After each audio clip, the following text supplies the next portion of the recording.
Active follower আর নন active follower বলে কিচ্ছু হয় না বন্ধু। এই ফলোয়ারের সংখ্যাটা শুধুমাত্র আপনার পেজ বা প্রোফাইলটিকে সাজানোর জন্য একটা বস্তু।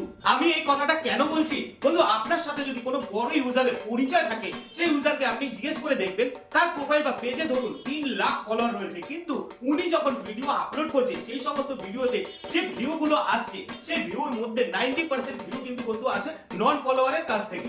এইবার আপনার মনের মধ্যে প্রশ্ন জাগছে যে ফলোয়ারের সংখ্যাটা যদি শুধুমাত্র সাজানোর জন্য হয়, তাহলে আমরাও তো ভিডিও আপলোড করছি, আমাদের ভিডিওতে তো নন ফলোয়াররা ভিউ দিচ্ছে না, উনার ভিডিওতে নন ফলোয়াররা ভিউ দিচ্ছে কেন? তার মূল কারণ হচ্ছে বন্ধু, ওই যে ফলোয়ারের সংখ্যাটা রয়েছে ওই ইউজারকে কিন্তু বড় ইউজার বানিয়ে তুলেছে এই ফেসবুক প্ল্যাটফর্মে, আর সেই ফলোয়ারের সংখ্যাটাকে দেখিয়েই কিন্তু সে কিন্তু নিজের ঢাক নিজে পিটিয়ে যাচ্ছে।